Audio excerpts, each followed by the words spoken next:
राधे राधे। आज hi student, आज अपन चर्चा करते हैं हिंदी व संस्कृत ग्रामर के बारे में। तो अपन अपना टॉपिक रखते हैं सबसे पहले फर्स्ट में संधि का। संधि क्या होता है और संधि कितने प्रकार की होती है, आप अपन आज गहन से इसके विषय में चर्चा करते हैं।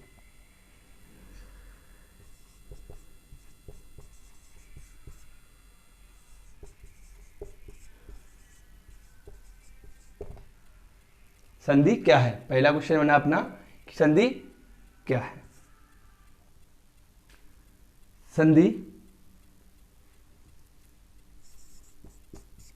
दो वर्णों की मेल से जो शब्द बनता है,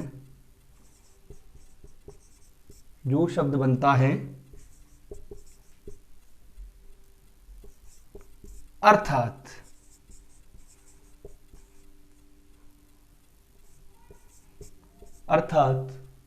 उन दो वर्णों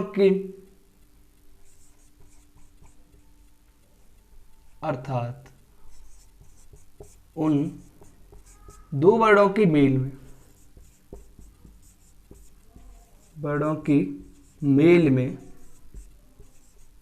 जो विकार या परिवर्तन होता है, जो विकार यानी परिवर्तन, चेंज, बदलाव, कुछ भी कह सकते हैं, परिवर्तन होता है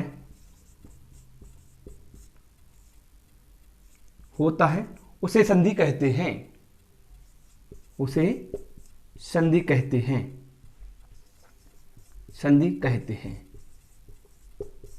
कहते हैं। इसी परिभाषा को मैं संस्कृत में बोलना चाहता हूं। तो ये अब लिखा हुआ है क्वेश्चन कि संधि क्या है, तो ये क्वेश्चन बनेगा कि संधि कहाँ।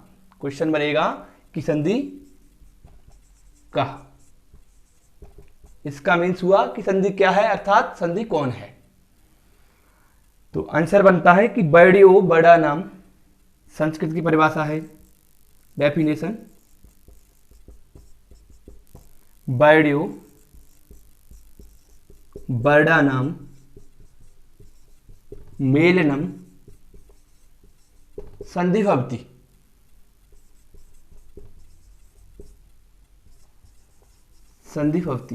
अर्थात इसमें भी अर्थात लग रहा है, अर्थात दयो वर्ड्यो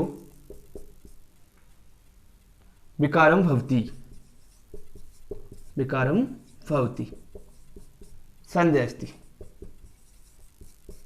संधि है, ये अपनी ओनली डेफिनेशन हुई है। ऊपर लिखी है वो हिंदी की है और जो नीचे लिखी हुई है वो संस्कृत की है। अब अपन चर्चा करेंगे कि संधि कितने प्रकार की होती है।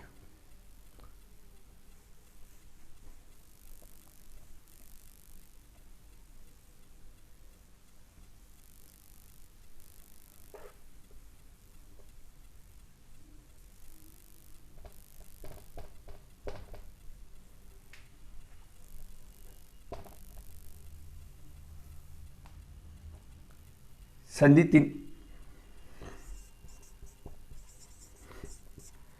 तीन प्रकार की होती हैं।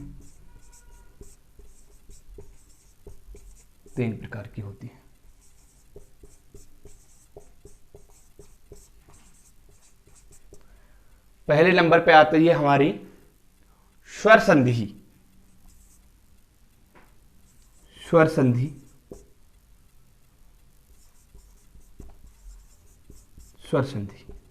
यदि इसे हम संस्कृत में बोले तो कैसे बोले, ये अपन हिंदी की लिखी हुई है, हिंदी और संस्कृत दोनों में टॉपिक आता है संधि का। 5 नंबर के आते हैं 10th के लिए, 12th में भी आता है, हिंदी में 5 नंबर का ही आता है। तो संधि 3 प्रकार की होती हैं, जो अपन ने हिंदी में लिख दिया है। यही संस्कृत में भी लिख सकते हैं कि संधि कति प्रकार संधि। इसको लिखेंगे तो ऐसे लिखेंगे कि संधि कति प्रकार संधि। कति माने होता है कितना, कितने या कितनी, प्रकार संति। ये मैंने क्वेश्चन लिख दिया। अब इसका आंसर यदि हम इसमें लिख दिया कि संधि 3 प्रकार की होती है, तो इसमें लिखेंगे वो कैसे लिखेंगे, संधि त्रिप्रकारा संधि। संधि 3 प्रकार की होती हैं। कितने प्रकार की होती हैं, 3। संधि त्रय प्रकारा संधि, प्रकारा संधि। इसको हम भेद भी कह सकते हैं। जो प्रकार लिख रहे हैं उनको भेद भी कहा जाता है कि संधि के कितने भेद होते हैं। संधि के 3 भेद होते हैं। प्रकार और भेद सेम सेम होता है। प्रकार को हम भेद भी लिख सकते हैं और प्रकार भी लिख सकते हैं। यदि उनके बारे में पूछा जाए कि भेद क्या है, तो आप समझोगे कि प्रकार बताया था सर ने, तो फिर भेद क्या हुआ जी, प्रकार को ही भेद बोलते हैं। संधि त्रैप्रकारा संधि, संधि 3 प्रकार की होती हैं। फर्स्ट में बात करेंगे हम स्वर संधि की। स्वर संधि को संस्कृत में हम अच संधि भी कह सकते हैं। स्वर संधि को अच संधि भी कहा जाता है। और यदि हम स्वर संधि लिख के छोड़ दें तो भी राइट है। संस्कृत के लिए भी इसको स्वर संधि लिख के छोड़ दें तो भी राइट है। और हिंदी में स्वर ही बोलते हैं। यदि हम इन्हें हिंदी में लिखना चाहें स्वर संधि को, तो इससे यहां से जो विसर्ग लगे हुए हैं उनको अपन रेज कर देंगे। और यदि संस्कृत में लिख रहे हैं तो हम इनको पीछे लगा देंगे। हिंदी में लिखेंगे, देखो जब मैंने हिंदी में लिखा हुआ है वहां पे मैंने विसर्ग पहले ही नहीं लिखे। यदि हम संस्कृत में लिखेंगे, बात संस्कृत की करेंगे, तो हमें यहां पे इन्हें लगाने पड़ेंगे। हमें इसको अच संधि भी कहते हैं संस्कृत में। दूसरा होता है हमारा विसर्ग संधि। इंपॉर्टेंट संधि है जी संस्कृत के लिए और हिंदी के भी लिए, दोनों के लिए होते हैं विसर्ग संधि। हिंदी में इसका कार्य होता है कारक चिन्हों के बदले लगाया जाता है विसर्ग संधि। कारक चिन्ह हमने सबसे पहले बात की थी किसकी, स्वर संधि की। स्वर संधि की बात की थी। तो स्वर संधि क्या है, अब इसके बारे में अपन चर्चा करते हैं।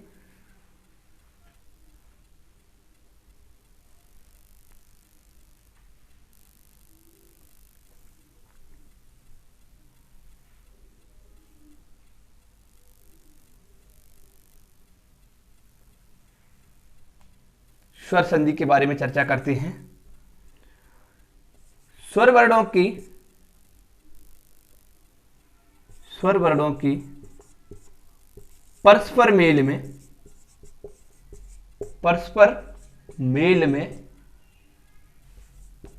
में जो विकार या परिवर्तन आता है, जो विकार या परिवर्तन आता है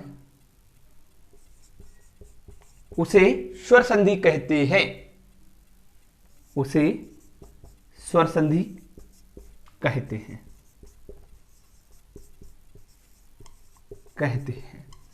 इसको एक प्रकार से ऐसे भी बोल सकते हैं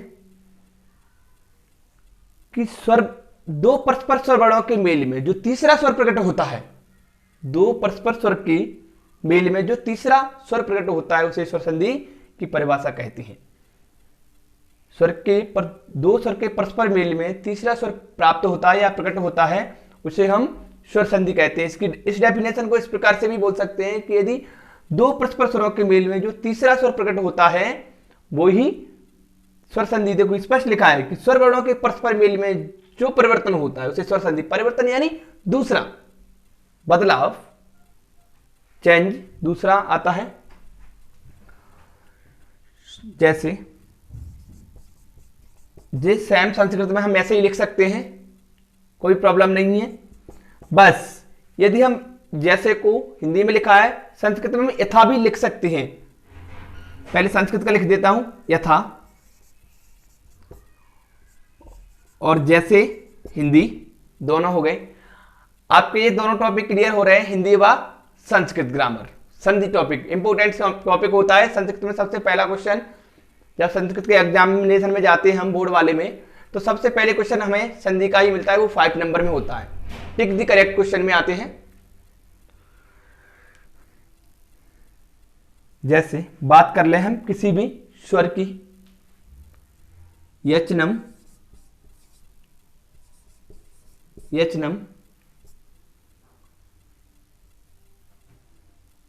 विद्यालय,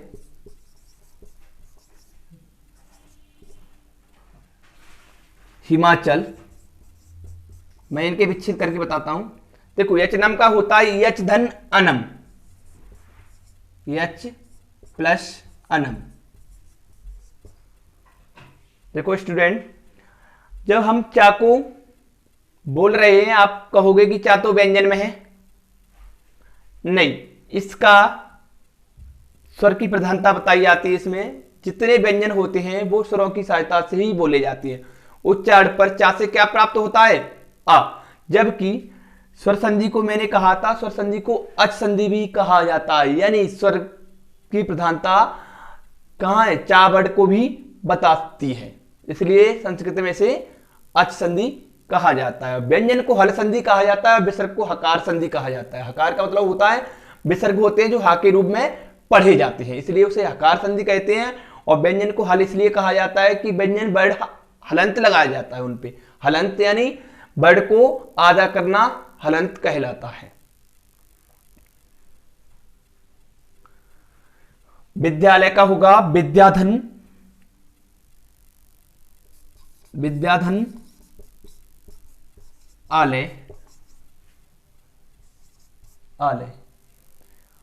हिमाचल का होगा हिम प्लस हिमधन अचल, हिमधन अचल।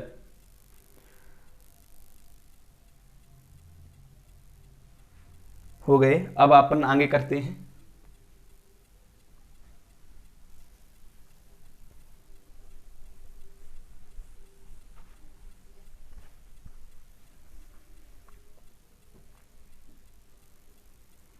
स्वर संधि के 5 वेद होते हैं, यानी 5 वेद होते हैं हिंदी में, होते हैं हिंदी के लिए। किसके लिए? हिंदी में, हिंदी ग्रामर में। और यही भेद संस्कृत ग्रामर में 6 होते हैं, वैसे कि 8 होते हैं। 2 को हम प्रधानता नहीं लगाते, क्योंकि उनकी प्रधानता इसलिए नहीं लगाते, वो ज्यादा आते नहीं होते। एक होता है प्रकृति, एक होता है अपकृति। इनको आप लोगों ने कभी पढ़ा नहीं होगा, अर्थात सुना भी नहीं होगा, पर तो उनको अपन नहीं कर रहे। और हिंदी में यही 5 होते हैं। मैं बताता हूं अभी कौन कौन से होते हैं। संस्कृत में 6 होती हैं। स्वर संधि की परिभाषा संस्कृत ग्रामर के लिए करें तो वो 6 प्रकार के होते हैं, 6 प्रकार के होते हैं।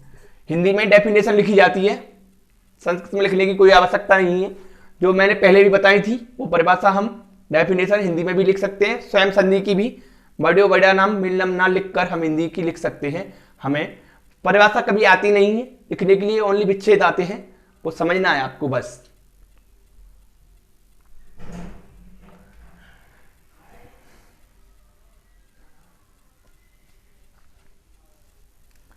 स्वर संधि का पहला भेद होता है दीर्घ स्वर संधि। दीर्घ स्वर संधि, दीर्घ का मतलब जानते हो?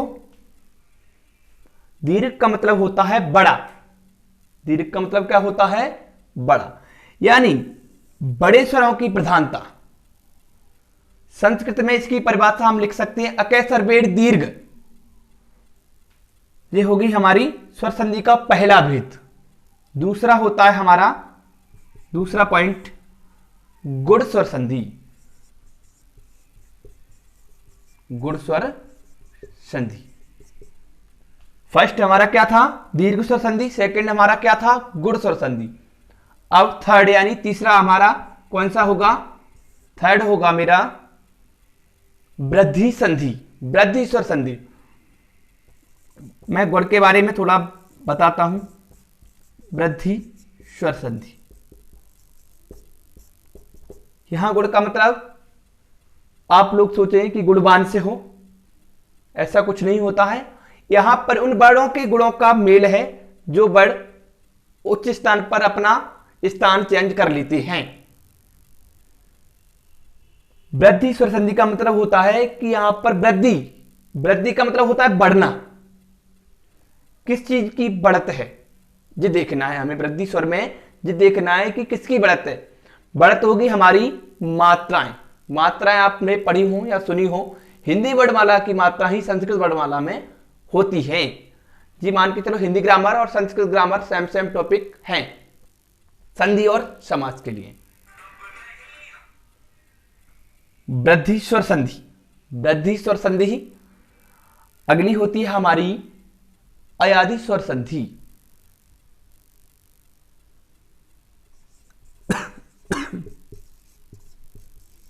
अयादि स्वर संधि। अब होती है हमारी यड स्वर संधि। यड स्वर संधि, यड स्वर संधि। जैसे कि स्टूडेंट मैंने चर्चा की थी उसके बारे में कि हमारे स्वर संधि के 6 प्रकार के भेद बताए थे मैंने।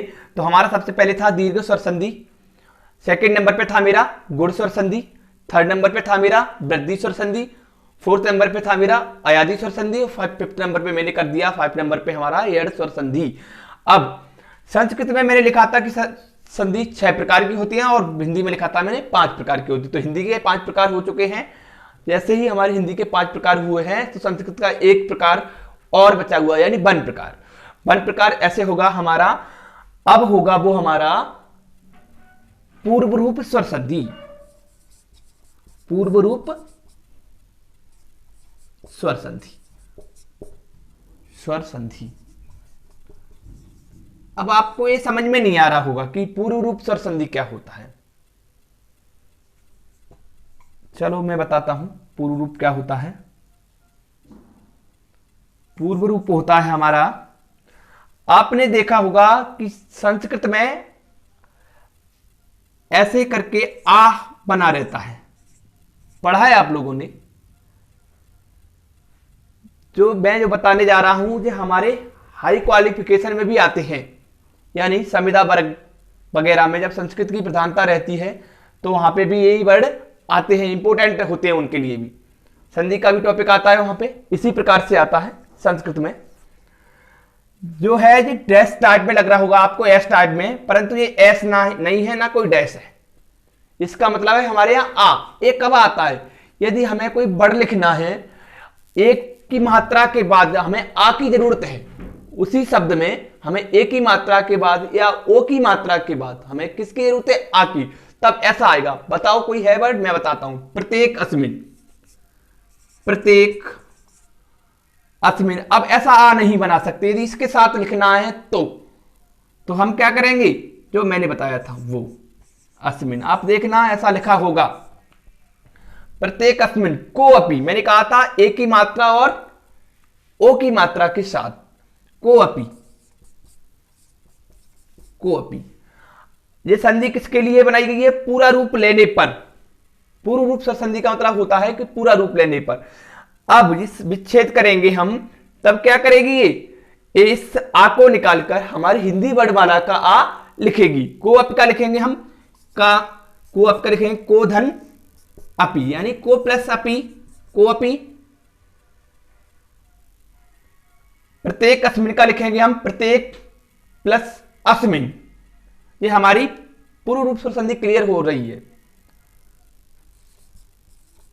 प्रत्येक अस्मिन, प्रत्येक प्लस अस्मिन।